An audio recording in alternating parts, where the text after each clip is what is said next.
Hi welcome to Kakinada vibes. కొత్తగా వచ్చిన వాళ్ళు ఈ వీడియోని లైక్ చేయండి, షేర్ చేయండి, కామెంట్ పెట్టండి, నేను సబ్స్క్రైబ్ చేస్తే పక్కన ఉన్న బెల్ ఐకాన్ అయితే గట్టిగా కొట్టండి.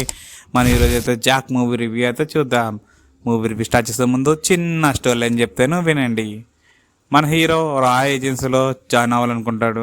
ఇంటర్వ్యూ ఫేస్ చేయకముందు ఒక మిషన్ అయితే తను అయితే కంప్లీట్ చేయాలి అనుకుంటాడు. అది ఒక పెద్ద ఇంటర్నేషనల్ ప్రాబ్లం అన్నమాట. అది దాన్ని కంప్లీట్ చేయాలని మన హీరో అయితే అనుకుంటాడు.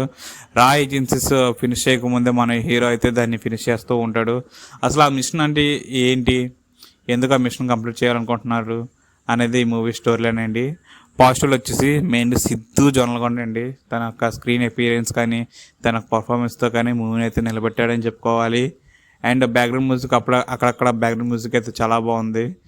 అండ్ నెగిటివ్స్ వచ్చేసి మెయిన్లీ పెద్ద బొమ్మరిల్ భాస్కర్ గారు అండి. అంత స్టోరీ అంతగా ఏం లేదు, అంటే మనం ఇంతకుముందు చూసిన స్టోరీ లైనే, తను ఏం కొత్తగా అంతగా ఏం ప్రజెంట్ అయితే చేయలేదు మూవీలో అయితేని.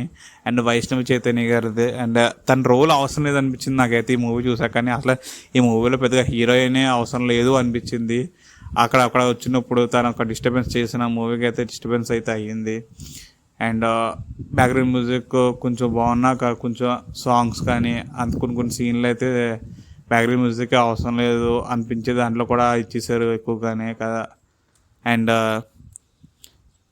స్క్రీన్ ప్లే కూడా యావరేజ్గా ఉంది. ఇదైతే నేనైతే చెప్తున్నాను. అంటే డీజే టిల్లు తర్వాత డీజే స్క్వేర్ తర్వాత ఇది కూడా జాక్ ప్రో మ్యాక్స్ అని చెప్పేసి తీస్తున్నారని చెప్పారు సీక్వెల్స్.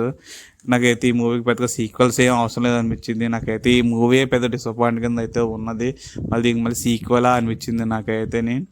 అండ్ ఈ మూవీకి నా రేటింగ్ వచ్చేసి 2.25 out of 5 అండి. Thanks for watching. Stay tune to Kakinada vibes.